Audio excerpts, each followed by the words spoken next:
Olá, você é de casa. Mais um Que Conta é Essa, que é o programa que discute como o Estado gasta e investe dinheiro dos nossos impostos. Hoje eu estou com uma pessoa muito especial, que é a Lígia Sabaraense. A Lígia é auditora fiscal do Estado de São Paulo e presidente do Conselho de Representantes do sindicato da categoria. Boa tarde, Lígia, tudo bem? Boa tarde, Vitor. É um prazer dividir essa mesa aqui com você e a mesa do conselho É também. isso. Você, como que foi a viagem até aqui? Ah, não, você vai me fazer contar essa Com certeza parte. que eu vou. Duas arremetidas em Congonhas, frio na barriga, nossa, passando muito, muito mal para descer em Guarulhos e chegar mega atrasada aqui Veio de depois. Bauru? Vim de Rio De Rio Preto. Preto, o aeroporto de Rio Preto. Saí de Rio Preto porque o voo era direto para Congonhas, para facilitar, para chegar na hora pro compromisso e aí Mas não acontece facilitou. nada, né? Passei um medo terrível. Mas estou aqui, Eu estou nunca passei viva, por uma graças a coisa Deus. delicada assim, não. Deve ser complicado, né, no avião, né? Não, eu já passei pior, que já me jogou da poltrona, já passei mal, então o negócio deve ser comigo. Mas dessa eu passei, graças a Uma vez eu Deus. vi um filme do Woody Allen que tinha uma cena boa, que tava. O avião começou a cair. E aí todo mundo começa a rezar, né? E ele desesperadíssimo e incomodando todo mundo. E a esposa fica constrangida e fala assim: amor, para, você tá deixando o pessoal mais nervoso ainda.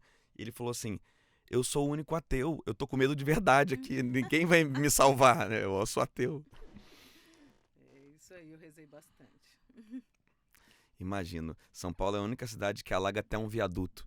Eu vi um motorista de Uber que tem Instagram, ele fica comentando o trânsito. E ele fala: nossa, por que só não furou ali pra Ah, cair a água, né? Como que alaga um viaduto, né? pois é, Vitor. Olha, hoje o nosso assunto é educação fiscal, mas não tem como deixar de comentar alguns assuntos da semana também. É, tô aqui abrindo o. Vou abrir aqui, ó. Deixa eu botar até pra gravar minha tela aqui. Pro nosso editor saber, ó. Peraí. Gravando aqui minha tela. No Folha de São Paulo.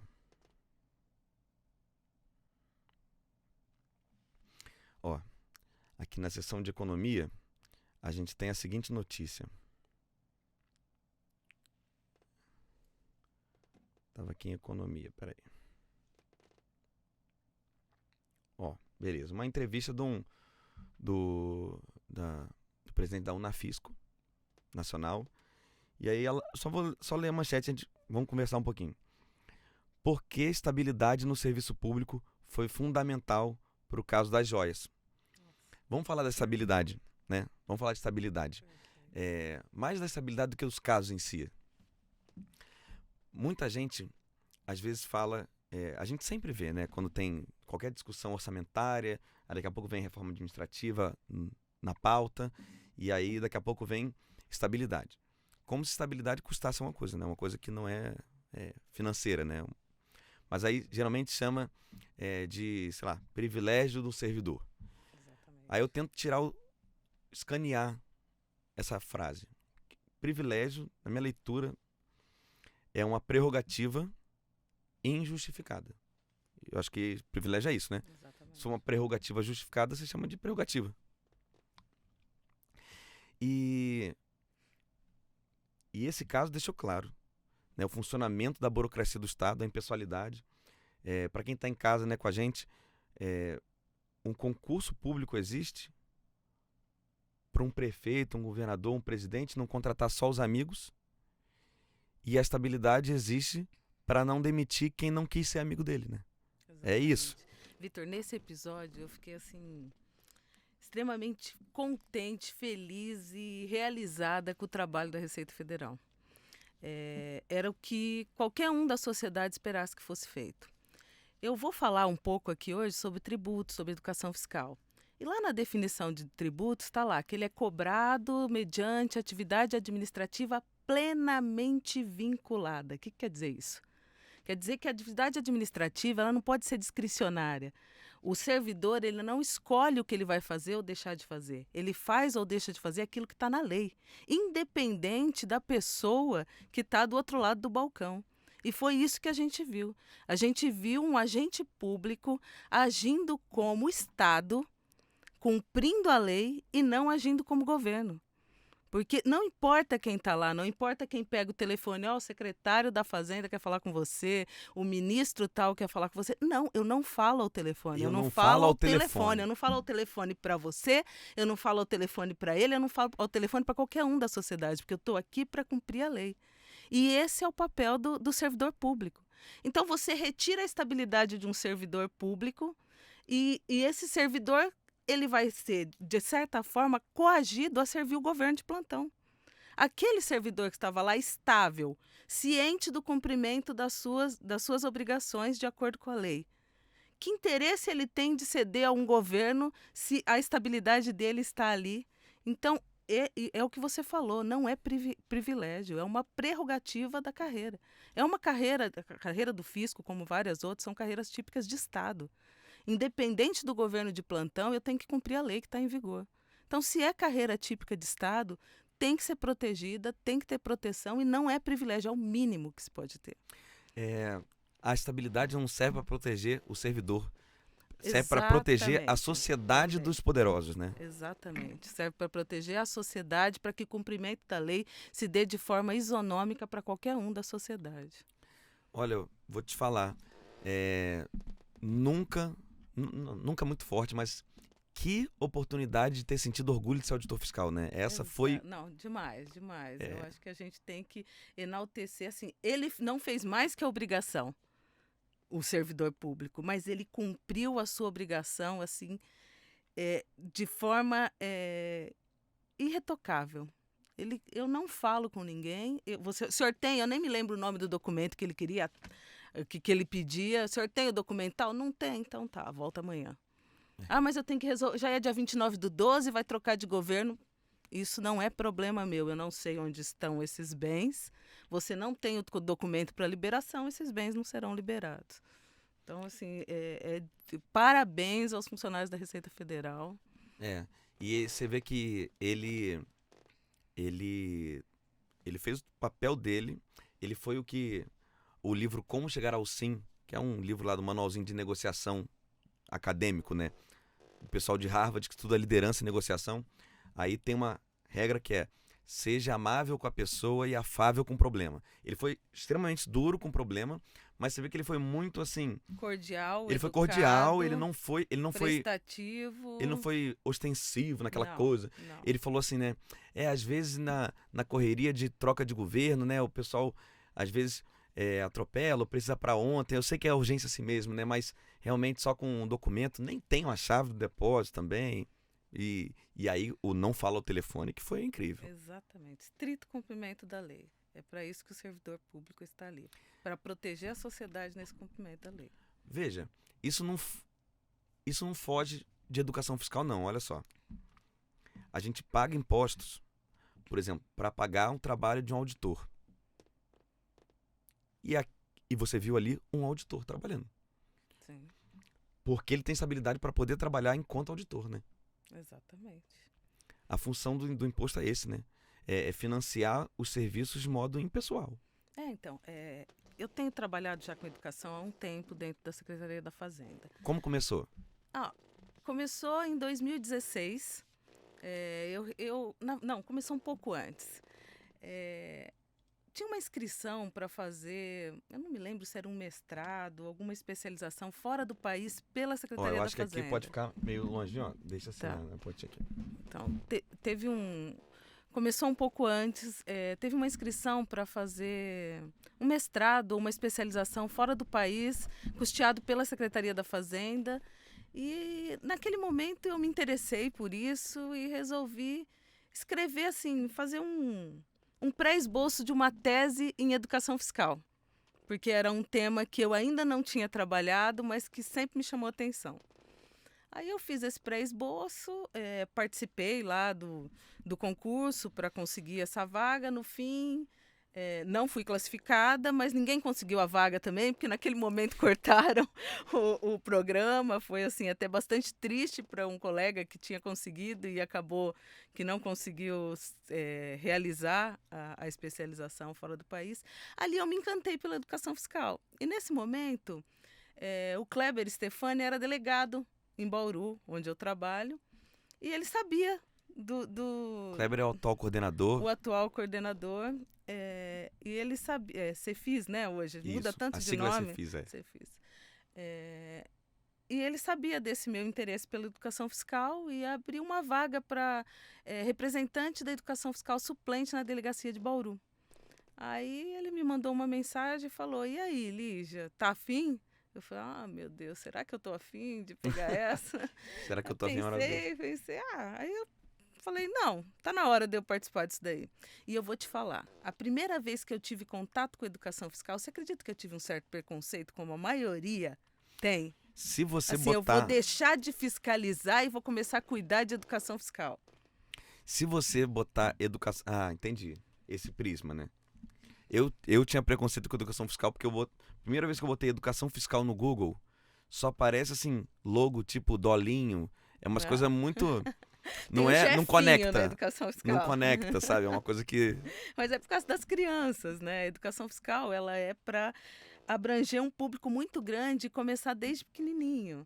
A nossa sociedade ela é muito imediatista. A gente não acredita que vai fazer um trabalho com as crianças e vai conseguir colher isso daqui 30, 40 anos.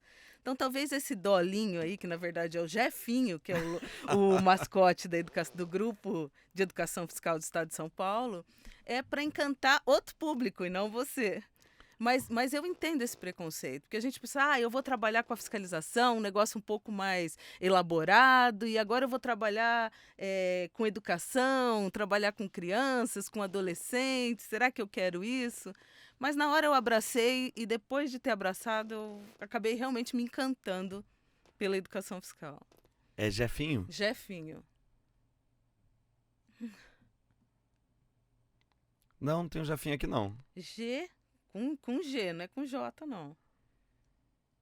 Tem sim. No Google. Procura aí. Jefinho, educação fiscal. Tá lá o Jefinho, personagem caracterizado e tudo. Mas quem chamou o Jefinho de dolinho foi você. Não, que eu. Não era isso que eu tava falando, não. Não era isso que eu tava falando, não. Mas você falou Dolinho, vem personagens como Dolinho, mas ele tem uma... Você falou Dolinho. E como que é? Como que chega para as crianças a educação fiscal? Então, tem vários programas voltados para crianças na educação fiscal. Um deles, que é o que mais atinge um público maior, é o Fazenda Vai à Escola. Que programa é esse? A Secretaria da Fazenda envia instrutores para fazerem uma palestra, às vezes fazerem atividades lúdicas com as crianças. Eu já participei de várias. Então, eu gosto muito do público de 7º e 8º ano. 7ª e 8ª série, não sei. Então, eu sou de outra época, acho que é ano hoje. Vai ser 13, 14 anos? 13, 14 anos, Aí, você entra na sala de aula, você vai falar de imposto. Que imposto, tia? Tá doida, tia, né? Tá doida que falar de imposto? O governo só quer roubar o dinheiro da gente. Você acha? Não quero saber de pagar imposto, não. Aí eu viro para eles, a primeira pergunta que eu faço antes de começar é: de onde que vocês acham que vem o dinheiro que paga essa escola aqui que vocês estão estudando hoje? Porque isso eu tô falando para a escola pública. Depois a gente pode pensar na escola particular, que a abordagem é outra. Então, de onde que vem o dinheiro que paga essa escola aqui? Aí você ouve: vem do governo. Vem da prefeitura. É do prefeito. Aí um grita lá: é dos impostos. O outro grita: é minha mãe, é meu pai. Então o que a gente faz ali? A gente quer mostrar para a criança qual que é o caminho que o dinheiro do tributo faz, desde a hora que sai do bolso do cidadão até chegar naquela escola onde ele está sentado naquela carteira, e por que ele tem que preservar aquilo. E você sente que você planta uma sementinha na cabeça da criança ali. Naquele momento, ela para e pensa: puxa vida, mas falaram que imposto era só coisa para político colocar dinheiro no bolso, agora essa tia está me falando que imposto vai pagar essa escola aqui? Imposto vai pagar o SUS, onde a minha avó foi internada na pandemia e conseguiu voltar para casa bem. Imposto... a polícia também, a viatura da polícia também é comprada com o dinheiro dos impostos. Nossa! Então, segurança vem. Então, a criança começa a entender um pouco como que é essa sistemática. Não, você vira a chave de uma criança para ela começar a andar e saber que as coisas são pagas por impostos. Você criou um cidadão totalmente diferente, exatamente, né? Bifurcou o caminho. Só que ainda tem da cidadania dela. Tem um entrave ali. tem um momento que ela fala, mas tudo bem, arrecada-se o imposto pensando nisso, mas aí vem um político de plantão e desvia e é corrupto. Aí eu falo, então nós estamos aqui para aprender outra coisa agora. Vocês ainda não estão nessa fase, mas a educação fiscal ela passa também por ensinar o controle social. A sociedade participando do controle dos gastos públicos. Então, nesse momento, a sociedade que é bem instruída, então ela queria um projeto para o meu bairro lá, ou sei lá, o hospital da cidade. Chegou tanto de dinheiro, tudo isso está no portal da transparência. A sociedade consegue ter acesso onde foi feito cada um dos gastos com aquele determinado programa. Esse controle social intimida também, de certa forma, o governante de plantão a gastar de forma errada. Outra coisa, qual que é o direito fundamental do cidadão? Direito a voto. Sou eu que vou escolher o cara que está lá. Será que eu sei escolher esse cara? Esse cara está preparado para gerir o Estado? Está preparado para gerir o município? Está preparado para gerir o nosso país? Como é que eu sei disso se eu não sei nem o que é gestão de bem público, se eu não sei o que é imposto, se eu não sei de onde vem, se eu não sei para onde vai? Então, a educação fiscal, ela toca, assim, a criança desde pequena e vai passando por determinadas fases. Dentro da universidade também, a educação fiscal ela tem programas de disciplina para jovens. E o jovem é muito questionador. O jovem é daquele que vai, na hora que está tendo a disciplina lá, ele vai entrar no computador e vai falar, puta, mas que portal da transparência que é esse? O jovem é que...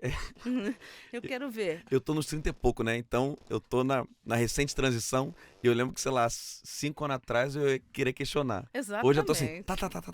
Eu entrei no fisco, mais ou menos, eu passei no concurso 24 anos, mas um pouquinho mais velha que você, né? Eu passei com 22, né? Quando eu entrei, assim, a gente tem a gente acha que vai mudar alguma coisa. A gente acha que vai mudar o mundo, né? E a gente vai. Não, e a gente mudando. vai. E a gente está mudando. Então, eu ainda acho, tá vendo? A gente precisa pegar esse jovem, nesse momento da vida dele, quer seja o jovem que vai pagar o tributo que vai exigir da sociedade, quer seja o jovem que vai ser o empreendedor, que vai entender por que a empresa dele está pagando aquilo e que vai conseguir também participar do processo legislativo. Vou te falar um dado curioso aqui, ó, sobre a nossa carga tributária aqui no país. No Brasil, a carga tributária ela é por volta de 38%. O que quer dizer isso? 38% do PIB vem de arrecadação de tributos. O que é PIB? Produto Interno Bruto. Toda a riqueza que é movimentada dentro do nosso país. Então, a gente fez 3 geladeiras, uma fica de imposto para o Estado gastar. Um pouco mais que uma, né? Porque é 38%. Então, essa é a carga tributária. Agora, se a gente olhar para a sociedade que ganha, para a população que ganha até 2 salários mínimos, sabe quanto é a carga tributária dessa população? Passar de 50, né? 54%. Por quê? Porque a nossa tributação, ela se dá mais sobre o consumo. Então, é uma tributação em cima daquilo que eu consumo. Se eu consumir uma cesta básica, eu vou pagar determinado valor de tributos. Se um cidadão que ganha 2 salários mínimos consumir uma cesta básica, aquilo vai representar, aquilo que ele pagou de tributo, vai representar muito mais no orçamento dele do que o que representa num que ganha acima de 30 salários mínimos. Agora, um outro contraponto. Para o cidadão que ganha acima de 30 salários mínimos, a carga tributária no país é por volta de 29% apenas. Então, nesses 30, quem paga mais tributos? Quase metade. Exatamente. Não, então, e isso são você pegou... 197 dias trabalhando para quem ganha até 2 salários mínimos só para pagar tributo. E são 106 dias trabalhando para quem ganha acima de 30 salários mínimos para pagar tributo. E a gente ainda vive num país em que a desigualdade é tanto que uma pessoa que ganha acima de 30 salários mínimos, ela está muito acima da base, mas ela ainda está muito distante do pico. Exato. Então, se você pegar uma vez, acho que foi talvez o primeiro programa aqui do que acontece, acho que foi com o Fanhani, e ele falou o quanto que paga em percentual quem ganha R$300 mil por mês. Deve cair muito nada. Por quê? Porque essa pessoa que ganha acima de R$300 mil, ela teria uma tributação, deveria ser maior sobre o patrimônio dela e sobre a renda. que a tributação sobre o patrimônio e sobre a renda, ela tem que ser progressiva. O que é isso? Quem ganha menos paga uma alíquota menor, quem ganha mais paga uma alíquota maior. Mas a nossa progressividade, tanto no imposto de renda, é muito limitada até hoje. Então, não alcança esse público. Então, a gente vê aqui sugestões de reforma que falam, vamos tributar os mais ricos, imposto sobre grandes fortunas. Aí, eu até vi alguns memes. O cara que tem um Jeep Renegade acha que ele vai ser o tributado nos grandes fortunas. Não, cara, não é você. Não, nada contra Jeep, nada contra o Renegade, Então, tá? Mas é só uma questão de meme. É gente com muita grana mesmo. Então, eu vi uma vez o Randolph ofender 2 vezes a mesma plateia. Exatamente essa conversa. Ele começou a falar de imposto sobre grande fortuna, aí o pessoal se sentiu ofendido, de alguma forma, né? Falou, olha, mas eu não tô falando com quem tem um Jeep Renegade e tal. Então, aí ofendeu muito a pessoa. Nossa, eu não tenho grande fortuna. Ó, Tatsu, que tá aqui com a gente, vou pedir depois pro editor até fazer uma emenda, uma brincadeira aqui. A gente tem um quadro que é o Povo Fala. A gente vai na rua e pergunta para as pessoas. E lá em frente à Bovespa ali, a gente viu exatamente isso. O cara era contra imposto sobre grande fortuna, que ele achou que ia ter que pagar mais. Aí eu falei, olha, mas a última proposta que teve era tipo menos de 1%, tipo 0,1% para quem tivesse acima de 10 milhões de patrimônio. Então, ele, não, isso aí... Quer dizer, não tinha nada a ver com ele a conversa, né? Exatamente. Ô, Vitor, uma coisa que eu queria falar para você é sobre como que está a educação fiscal na Secretaria da Fazenda aqui no estado de São Paulo hoje. A Secretaria da Fazenda ela faz parte do GEF, que é o Grupo de Fiscalização do Estado de São Paulo. Esse GEF está ligado à EGESP, que é a Escola de Governo. Dentro da Secretaria da Fazenda, ouça isso, o grupo que comanda a educação fiscal é o GEF, então Grupo de Educação Fiscal Estadual. Esse GEF hoje, ele conta com apenas 5 pessoas afastadas só para cuidar de educação fiscal. Então, que está lá só para quem comanda, e muito bem, é a Magda. Magda, me desculpe que seu sobrenome é muito difícil, mas acho que é Vaskberg, alguma coisa assim. A gente tem aí Tatsu, a gente tem aí o livro, ela é coautora do nosso livro que conta essa. Ah, perfeito. Então, eu queria que a Magda estivesse aqui. Infelizmente, vocês convidaram e não foi possível dessa vez. Não bateu a agenda. Então. A Magda comanda, a Magda é fiscal. Tem mais uma fiscal no grupo, que é a Juliana, e depois acho que conta com mais três outras pessoas desse grupo que não são fiscais, que são de outras carreiras. Então, dentro da Secretaria da Fazenda, os TEFs, os APOFs, tem várias carreiras que participam da educação fiscal. Mas aqui eu estou falando de quem é afastado, assim, afastado não, quem trabalha só com isso, exclusivamente. Dentro de cada regional, cada delegacia tributária, tem 2 representantes, o titular e o suplente. No entanto, esses representantes, eles não têm dedicação exclusiva. Isso até é uma coisa que eu quero brigar muito aqui, para que a gente tenha, pelo menos em cada uma das DRTs, um representante dedicado exclusivamente à educação fiscal, que vai trabalhar com aquilo. Por que isso, Vitor? Vamos pensar, o que é tributo? Tributo, se você for lá no artigo 3º do CTN. Toda prestação pecuniária compulsória em moeda cujo valor nelas possa exprimir, que não constitui sanção de ato ilícito, instituída em lei e cobrada mediante atividade administrativa plenamente vinculada. O trabalho do fisco, ele é plenamente vinculado. O que é isso? Ele está ligado à lei. Eu só posso fazer o que está na lei. Não tem discricionariedade. Eu não posso flexibilizar e falar, esse aqui eu vou cobrar de um jeito, aquele ali eu vou cobrar de outro jeito. Eu tenho que cobrar de acordo com o que está na lei. Se a lei for ruim, como é que é o trabalho do fisco? Uma porcaria. Porque se eu tiver que seguir uma lei que não é boa, o meu trabalho não vai ser bom. Então, aqui eu estou querendo que o fiscal entenda por que ele também deve participar desses programas de educação fiscal. Porque à medida que eu trabalho na educação fiscal com a sociedade, eu vou estar chamando essa sociedade a cutucar o seu representante lá, o seu deputado, a pensar nas leis tributárias também. Então, agora a gente está em vias de acontecer uma reforma tributária, que, ao que parece, vai ser uma reforma só sobre a tributação indireta. Então, as reformas que estão correndo aí, a PEC 110 e a PEC 45, elas têm o intuito de modificar lá IPI, ICMS, ISS, que é Imposto sobre Serviço, e mexer ali só na tributação direta.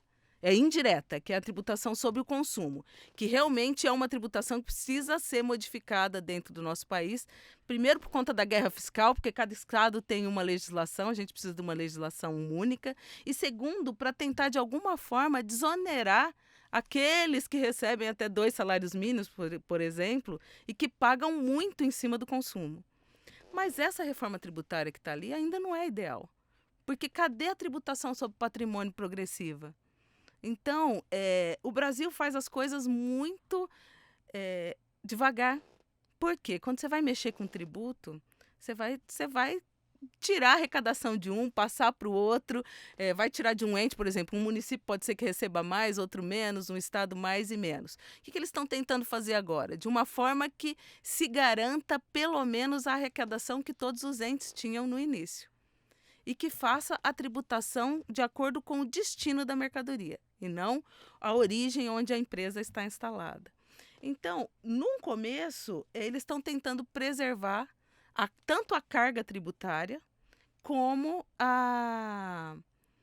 o quanto cada ente ia levar. Mas ainda tem muita restrição. Quando você vai mexer num negócio que está estabelecido, você tem bastante dificuldade. Quantos anos? Eu acho que desde que eu entrei na Secretaria da Fazenda, já faz 25 anos, eu ouço falar de reforma tributária. E agora o governo atual falou, tem 3 meses para soltar alguma reforma tributária. Se a população tivesse condições de estudar, de cutucar seus representantes, de dizer, olha, é esse tipo de tributação que eu quero, se ela fosse uma população instruída nesse sentido, você não acha que a gente teria uma legislação muito mais justa e muito melhor de se trabalhar como fisco? Então, aqui eu quero fazer um convite também ao fisco, que abrace essa causa da educação fiscal, que deixe o imediatismo de lado, que toque a sociedade, porque a gente tem muito para ensinar. A gente não tem quem conheça tecnicamente sobre tributos mais do que um fiscal. E a gente, conhecendo tecnicamente, tem condições de motivar a sociedade, de ser agente transformador social, para que essa sociedade receba uma legislação mais justa. Você tocou num ponto muito bom.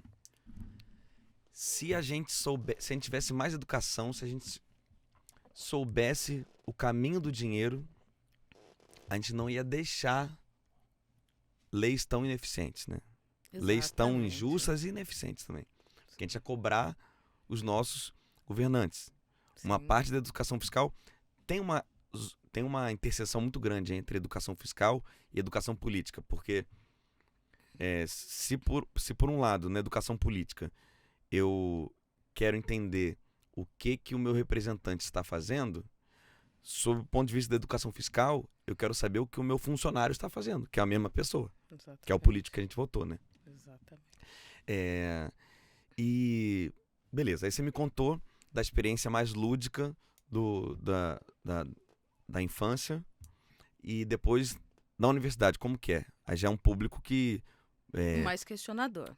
Mais questionador, você falou. Aí a gente já fala de controle social dentro da universidade. Então a gente vai falar como que é feito o orçamento público, como que são as leis do orçamento público, como que funciona todo o processo legislativo, como que você pode fazer o controle dos gastos em cada programa, como que você acessa o portal da transparência, fala um pouco também sobre o sistema tributário nacional, explicando aquelas divisões, quais são os tributos que tem no país, quanto que cada ente arrecada, quanto que vai para a União, quanto que vai para o Estado, quanto que vai para o município. Então, fala de forma bastante abrangente, mas qual que é o foco na educação fiscal? A função social do tributo. Lá no artigo 6º da Constituição Federal diz que são direitos sociais, direito ao trabalho, direito à alimentação, direito à moradia, direito à segurança, direito à educação. Mas como que a gente consegue suprir esses direitos? Como que o Estado consegue garantir esse direito para a população? Apesar do recurso que vem do imposto não ser diretamente vinculado a programa nenhum, é dali que vem o dinheiro para custear qualquer um desses programas. Então, tem que fazer a sociedade, esse aluno, perceber a função social do tributo. Porque à medida que ele percebe a função social do tributo, ele não está mais olhando para a arrecadação só como números, como um montante que vai entrar no cofre público, nos cofres públicos. Ele está olhando para aquela arrecadação como leito dentro de uma UTI, ele está olhando para aquela arrecadação como escola municipal ou como escola estadual dentro do seu município, como mais viaturas na rua. Então, a educação fiscal dentro do sistema universitário é bastante importante, porque muita gente vai sair dali para ser empresário. Então, e o empresário, ele precisa perceber a função social do tributo para cumprir a legislação de forma correta. Agora, eu queria falar uma coisa interessante que eu não sei se você já viu que está acontecendo nas redes sociais. Esses dias eu me deparei no Instagram com um vídeo de um menininho, acho que ele tinha 10 anos. Aí ele falava assim, ai, por que você aprende biologia na escola? Quantos vão fazer medicina? Não, eu não tenho que aprender biologia na escola. Eu tenho que aprender educação financeira. Por quê? Como que eu vou gerir as minhas próprias finanças? Como que eu vou saber poupar? Como que eu vou saber guardar? Então, ultimamente, a gente tem visto um incentivo muito grande à educação financeira. Só que agora eu quero te colocar aqui. Se a gente investe só na educação financeira, o que a educação financeira fala? Ela fala que você tem que saber gerir seu próprio dinheiro, tem que saber poupar, tem que saber ser empreendedor, que tudo que você consegue em termos de poder é com aquilo que você fez, que você trabalhou. É uma educação, de certa forma, individualista. E tem tido muito apoio dos bancos, que tem bastante interesse nessa educação financeira. Já a educação fiscal tem pouquíssimo apoio de instituição privada e mais apoio de instituições públicas. Então, tem menos dinheiro voltando os olhos para educar a população para a função social do tributo. Aí, o que acontece? Você chega para aquele cara lá que ganha até 2 salários mínimos, que mal consegue sobreviver para pagar os 54% da carga tributária dele. E depois vira para ele e fala assim, você é responsável por não conseguir poupar, sei lá, R$100 todo mês. Eu aqui vou te ensinar a educação financeira. Quando você não tinha que estar ensinando só isso para esse cara. Você tinha que estar ensinando isso para esse cara e para aquele que ganha um pouco mais, sobre a função social do tributo, sobre a empatia, sobre a sociedade, sobre você que vai ser empresário, que vai conseguir ganhar, que vai ter um poder maior com o teu conhecimento. Você está pensando naquele cara pequeno lá, que vai precisar do Estado? Será que esse Estado que a gente tem hoje está preparado para essa política neoliberal toda que estão querendo implantar, ou que estiveram querendo implantar recentemente aqui no nosso país? Então, é uma coisa que a gente precisa pensar. Estado neoliberal com população não educada, com população que mal se alimenta, com população que não tem acesso à educação, saúde, digno. Vai dar certo isso ou a gente está pulando uma etapa? Então, eu queria chamar a atenção que a gente tem visto bastante investimento Tem um programa do governo federal que chama Estratégia Nacional de Educação Financeira. Acho que, se eu não me engano, ele começou por volta de 2010. A educação fiscal, ela teve início, acho que lá nos anos 80. Se você olhar o crescimento de um programa e de outro, você fica abismado com a diferença. Até as modificações de currículos nas escolas estão inserindo agora a educação financeira, mas muitas vezes deixando de lado a educação fiscal, que é uma briga que a gente tem que ter, para que o cidadão enxergue a sociedade como um todo, não só naquela visão singular, naquela visão subjetiva, naquela visão individualista e egoísta, mas sim numa visão social mais ampla. Muito legal isso que você falou, porque eu já vi pessoas imaginando que pelo nome do programa Ser Que Conta é Essa, que seja alguma coisa da educação financeira. E dentro do algoritmo da internet, meio que a gente esbarra. Então, vira e mexe, vem pessoas que fazem comentários, que você vê que a pessoa talvez tenha chegado ali buscando outro tipo de conteúdo. Então vamos só separar logo assim, a educação financeira ensina, sei lá, a classe média a tentar sonhar, ser rica ou se manter na classe média, ensina os mais pobres a tentar emergir para a classe média e já há um processo de ideologização, né, para a manutenção de status quo das coisas, status quo das coisas, né? E educação fiscal, não. Educação fiscal quer ensinar como que a gente pode fazer para não existir mais tantos pobres assim, né? Exatamente. Isso é educação fiscal. Como que a gente pode fazer para que o Estado cumpra com aquelas funções precípuas dele que ele disse que ia garantir para a sociedade? Eu gosto de uma frase que é que país rico não é país em que o pobre tem um carrão, como nos Estados Unidos. País rico é um país em que o rico anda de metrô, como na Noruega, por exemplo. Isso é um país rico, né? Então, como que é possível a gente, num país em que tem tanta pobreza, tanta miséria, a gente fala tanto de educação fiscal, educação financeira, e não se fala de educação fiscal? Como que é possível isso, né? Olha, eu só quero deixar registrado que eu não tenho nada contra a educação financeira. Eu acho extremamente importante. Eu só estou querendo registrar que ela não pode vir dissociada desse contexto da educação fiscal, justamente para não trazer só aquela visão individualista. Mas a educação financeira é sim importante dentro da sociedade. Eu já acho até que a educação fiscal deva vir primeiro. Não, porque, por exemplo, vamos pensar assim, a renda zero até Elon Musk. Em algum momento que você tem algum grau de renda, a educação financeira faz muito sentido. Mas existem muitas pessoas que têm renda zero. Muitas pessoas que têm renda zero. E aí a educação fiscal serve para ela cobrar o direito dela, né? Você não pode nem sequer ensinar como fazer o melhor empréstimo, porque nem crédito essa pessoa tem nessa sociedade. Então, a gente precisa investir. Por exemplo, todas as crianças. Você pode ensinar educação fiscal para ela cobrar um professor melhor lá no colégio dela. Sim. Porque os pais dela pagam muito imposto no supermercado.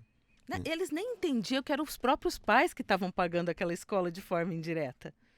Porque da onde que vem o dinheiro dos impostos? Sai do bolso do povo. Então a gente tem uma dinâmica, Vitor, que é muito boa.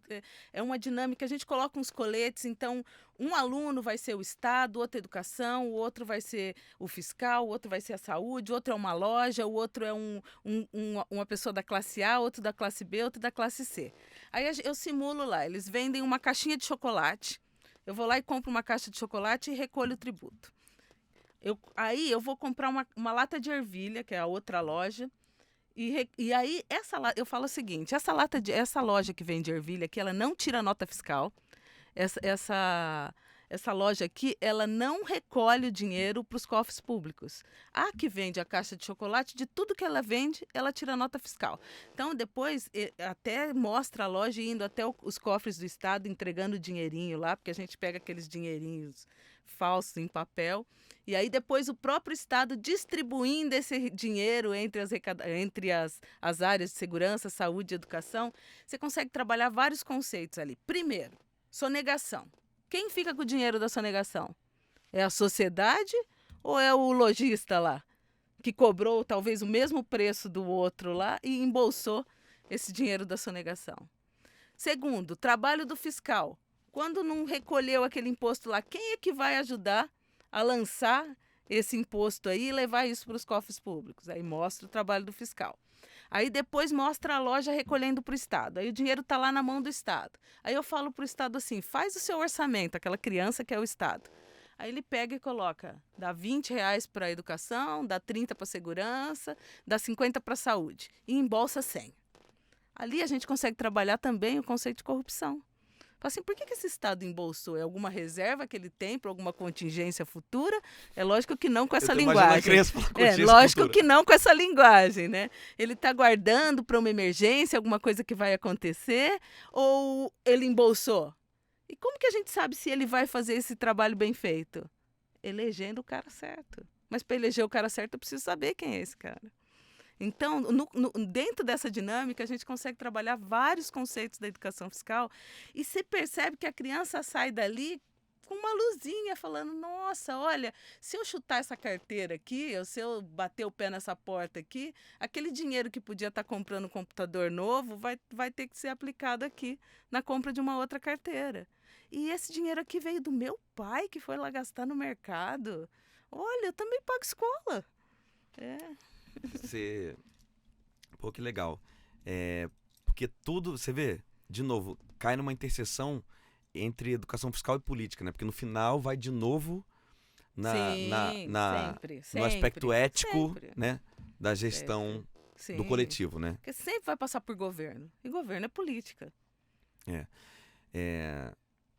Quando a gente começou a fazer o livro Acontece, foi o primeiro produto, né, desse projeto, a premissa era educação fiscal é tão importante quanto a educação política.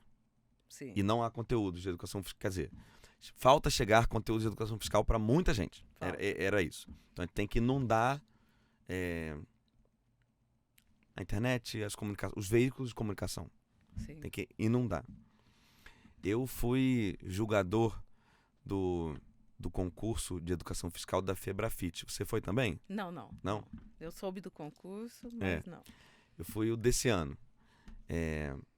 E aí, o concurso é exatamente isso, né? Colégios, ONGs, todo grupo da sociedade civil é aberto a se inscrever por categoria, né? Então, ONG só compete com ONG e tal. Colégio com colégio.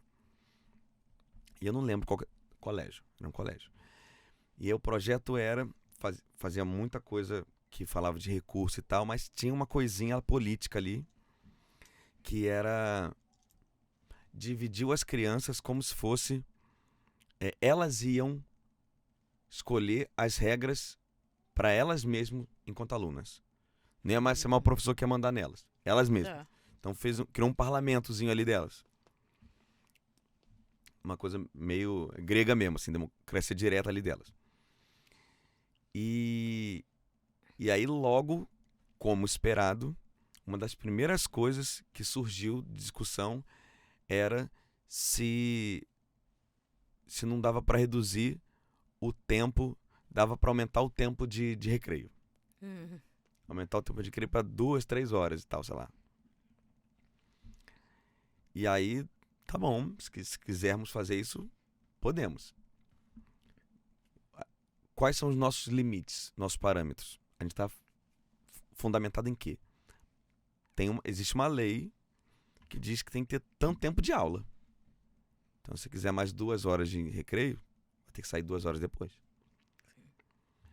Aí as crianças já foram entendendo. Não, mas isso aqui é o horário, aí depois não tem hora mais para chegar no meu bairro. Sim. Aí elas, no final, elas rejeitaram a proposta de uma delas mesmo, para não aumentar. Quando você entende o processo como um todo, todas as arestas, você consegue pensar melhor. E é isso que a educação fiscal tenta fazer. Pensar no coletivo, pensar no processo como um todo. Então, eu estava falando antes com você, uma abordagem numa escola particular. Eu ainda não dei palestra para escola particular, mas pretendo dar. Eu estava pensando, não posso chegar lá, quem paga essa escola? Pô, meu pai, minha mãe que paga aqui, né? Tá, mas e aí? E como é que a gente mantém... Como é que você chega aqui? Eu chego aqui de carro. Ou eu chego aqui de van. Que hora você sai da sua casa? Eu chego aqui que eu venho caminhando, que a escola é aqui perto. Tem segurança para você chegar aqui? Será que todos aqui conseguem ter um segurança pessoal? Com que dinheiro que vai se manter a segurança pública? Você precisa de um tratamento, eu tenho plano de saúde. Pô, mas tem um tratamento que só se faz pelo SUS, porque existe isso, por incrível que pareça, existem tratamentos avançados que plano de saúde não cobre e que o SUS cobre. Então, só se faz pelo SUS, eu vou precisar utilizar, ou, sei lá, minha avó precisou utilizar, ela teve uma doença de tal forma e precisou. Então, você tem que tentar conscientizar que a sociedade que aquele aluno vai viver vai ser melhor, ainda que o benefício não seja direto para ele da arrecadação dos impostos. De certa forma, vai ter um reflexo na vida de todos dentro de uma sociedade. Uma sociedade melhor educada vai ser uma sociedade menos violenta. Então, uma sociedade menos violenta é uma sociedade melhor para eu criar meus filhos. Então, a gente tem que fazer o cidadão, a criança, o adolescente, pensar no todo, tirar aquela visão individualista. E é isso que a educação fiscal faz. Um ponto interessante de saúde é o seguinte. Eu vou até abrir aqui o celular porque eu não sei de cabeça. Não sei se você sabe. O limite de abatimento de saúde por dependente, por pessoa e tal. Você sabe de cabeça? Senão eu Não, procuro de aqui. saúde não tem no imposto de renda. Só tem de educação. Educação? É. Beleza. Então vamos de educação aqui, ó. Que eu não De tenho educação dependentes. é baixo, muito baixo.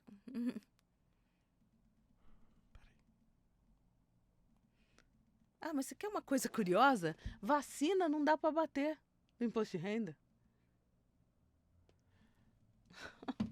Faz algum sentido isso? Não, então. A medicina preventiva eu não posso abater, a medicina repressiva, nem sei como que se diz nesse caso, eu posso abater. Então, assim, tem muita coisa para a gente repensar. Eu fico pensando assim, ó. Essa discussão é interessante. Se você... Não você, né? Se qualquer abatimento no imposto de renda por mês, mensalizando o abatimento anual, se por mês o abatimento é maior do que a média do custo por pessoa que usa do público,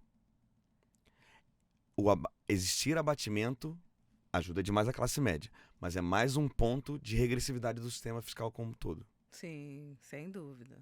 Por exemplo, né? Só para ilustrar o que eu falei. Sim, porque se houvesse... aí aquele que paga e que tem o reembolso daquilo, ele vai pagar menos tributo com aquilo. Sim, se, por exemplo, tivesse um abatimento de saúde por mês de R$3.000 por mês, de abatimento por mês, R$3.000 por mês.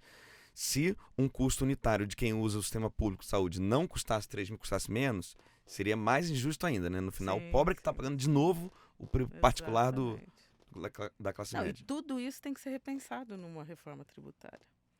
Tudo isso precisa ser repensado, se a gente quiser uma tributação de primeiro mundo. Beleza. Enquanto você teve uma experiência, uma participação junto à Federação Nacional do Fisco Estadual e Distrital, da FENAFisco, e dentro da sua visão macro e federativa do pacto republicano que a gente tem, como que você avalia qualquer mexida nesse imposto sobre consumo que é estadual? Olha, Você acha que é fácil passar? É difícil passar? Avaliando sobre a ótica da sociedade, eu acho que urge que isso aconteça. Agora, se você estiver procurando uma avaliação sobre a ótica do fisco, tem muita coisa a ser repensada ainda. Porque nessa nova sistemática de tributação, a gente vai criar, acho que em uma das reformas chama de Conselho Federativo, então é um ente nacional que vai cuidar da fiscalização, da arrecadação, do contencioso. E nada disso foi desenhado ainda, nada disso está escrito como é que vai ser. Então, isso ficaria para uma lei complementar. Então, você passar uma reforma desse tamanho, sem antes pré-desenhar o papel do fisco, isso vai sim trazer uma preocupação. A sociedade. Para a sociedade também, porque a gente principalmente, o fisco não existe em si, né? Sim, a sociedade também. Mas ao fisco também, porque a gente precisa saber como que vai se dar o trabalho. Uma unidade da federação trabalha completamente diferente da outra. Quem vai organizar isso? Como que será feito? Será que pensar uma administração tributária tão distante da onde está a execução, isso vai funcionar? Então, eu não estou querendo colocar entraves, eu estou querendo dizer que a gente está cheio de ameaças e oportunidades. A gente só precisa colocá-las todas no papel para entender como é que vai ficar o papel do fisco nessa nova forma de tributação. Na educação fiscal, no programa lá, você falou da infância e vou chamar da juventude, na faculdade. Tem programas para população adulta plena? Tem sim. Tem inclusive um curso de formação de conselheiros municipais. Então, o conselheiro municipal é aquele que participa de algumas audiências públicas que tem no município para Os conselhos decidir. participativos, né? Não, são conselhos em que participam munícipes mesmo. Eu, cidadão que moro na cidade de São Paulo, eu quero saber como é que se dá a aplicação dos recursos no meu município, para que tipo de programa está indo. Eu posso participar como conselheiro municipal. É o conselho Fazendo participativo. isso, Porque eu tem o não sei conselho o tutelar nome. participativo, tem o conselho Tá, de tá. segurança, o Desculpa, eu não CONSEG. sei o nome. Não é conselho tutelar, exatamente. O conselho que vai fazer o controle ali das finanças, né, da parte orçamentária. Então, a gente tem cursos também para a formação de conselheiros municipais, tem cursos à distância. Então, tem um portal que é o educaçãofiscal.sp.gov.br, que a população encontra toda e qualquer informação ali, até sobre cursos EAD, educação à distância, que podem ser realizados dentro do portal da Secretaria da Fazenda de Educação Fiscal. Pô, muito legal. Olha o caminho, né? Você ensina a criança desde cedo para dizer que as oportunidades estão chegando a ela. Saúde e educação são pagas com impostos. Sim. Aí depois você pega um jovem e ensina para ele a compensar e começar a controlar do poder público isso. E depois você ensina para o adulto pleno a como entrar para participar na decisão. É isso? Exatamente isso. Vou te colocar em dados aqui. No ano de 2022, foram realizadas 576 ações da educação fiscal. Seja esse Fazenda Vai Escola, Fazenda Aberta também é um programa em que você convida os alunos a Quais são os irem. nomes? É legal você trazer isso. Tem um monte aqui, Tem a Fazenda Aberta, Fazenda Vai Escola, tem a disciplina universitária, tem cursos de formação para educadores fiscais também. Eu quero participar, eu sou servidora pública, eu quero participar da educação fiscal. Você vai fazer um curso. Você falou 4 nomes aí. Sim. Todos eu achei intuitivo, menos o Fazenda Aberta. O que é Fazenda Aberta? Fazenda Aberta é a Secretaria da Fazenda aberta para a população ir lá. E aí, mas aí recebe mostra os como, alunos, como a gente faz uma palestra. Agora, na pandemia, ficou um pouco prejudicado. Mas é feita uma palestra em algum auditório ali dentro da Secretaria da Fazenda. Depois a gente sai com os alunos mostrando, olha, essa aqui é uma equipe de fiscalização, é aqui que o fiscal... Até é um convite para aquele jovem pensar, eu quero fazer um concurso público, gostaria de trabalhar aqui. Faz Então, um a tour gente mesmo. vai um tour nos diversos setores. Que legal. É bem bacana. E acontece em cada delegacia? Em cada delegacia. Então, no ano de 2002, nós tivemos 576 ações de educação fiscal e atingimos um público de 31.803 pessoas. Pouco. Muito pouco. A gente tem que atingir... Qual que é a população do estado? Assim, é muito esforço para conseguir fazer isso. Mais 40 milhões, né? Vamos pegar bastante gente aí. É gostoso quando você vai num ano numa escola e volta no outro ano e fala: você me ensinou lá o que era IPVA, o que era IPTU, e você já está numa palestra diferente para um público um pouco mais velho. Vai ser legal no dia que chegar na universidade, no conselheiro. E falar, e acho que o cara passou na faculdade e no colégio. Bacana. Até tem umas meninas de Araçatuba lá, que são do grupo de educação fiscal de lá, não afastados, que fazem o trabalho delas e voluntariamente participam. Elas têm um projetinho que acompanha a criança, sei lá, no primário, depois eu fui para o ginásio e vai mudando o tipo de palestra, mas aí a hora que você recebe esse adolescente, por exemplo, lá no ensino médio, ele já tem uma visão completamente diferente daquele que é primeiro contato no ensino médio. Então, é plantar sementinhas, é pensar a longo prazo, é deixar o imediatismo de lado, é pensar na sociedade que eu quero para o futuro, em formação mesmo. Vou fazer uma pergunta aqui para você. Tenta lembrar da última vez que você foi numa escola. Você deve ter interagido com uma galerinha, mas um pouquinho mais com uns 3 ou 5, né? Sempre assim, né? Qualquer interação humana é assim. Pensa nessas que você interagiu mais. Como você imagina elas com 40, 50 anos? Que tipo de adulto pode sair daquilo que vocês conversaram naquele dia? Olha, Vitor, em uma única ação, você sente que você está plantando uma semente ali. Mas se não tiver uma continuidade desse trabalho, aquilo vai se perder, como qualquer conhecimento que a gente tem de um contato só.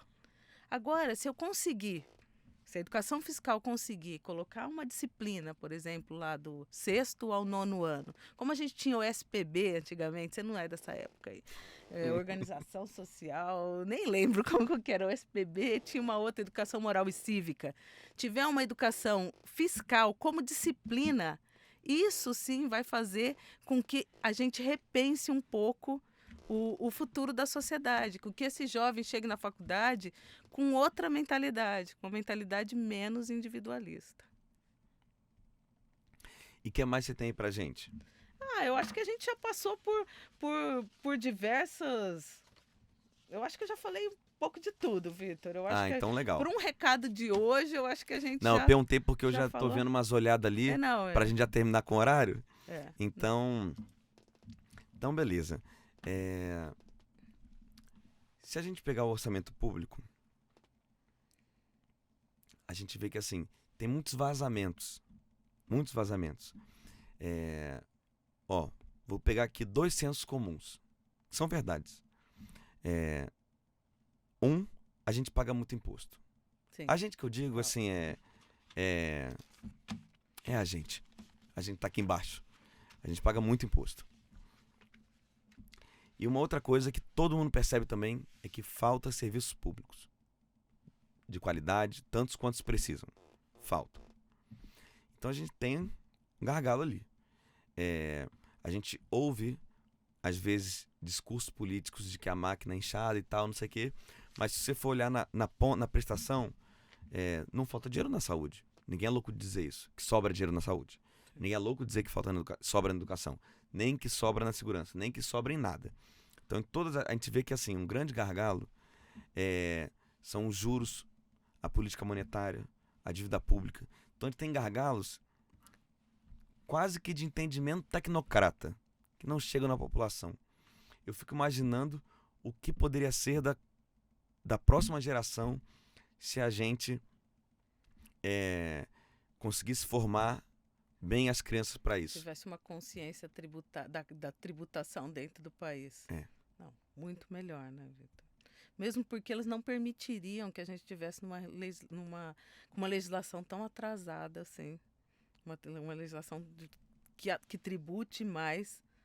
Aqui, você até colocou que a gente paga imposto demais. A gente não paga imposto demais. A nossa carga tributária no Brasil não é das mais altas. Os países de primeiro mundo têm uma carga tributária muito maior. O problema é a distribuição dessa carga tributária. É nisso que a gente precisa mexer. Tributar mais a renda, mais a propriedade de forma progressiva e deixar um pouco o consumo de lado e diminuir a tributação no consumo para proteger a população de baixa renda. Bom, Lígia, chegamos ao final.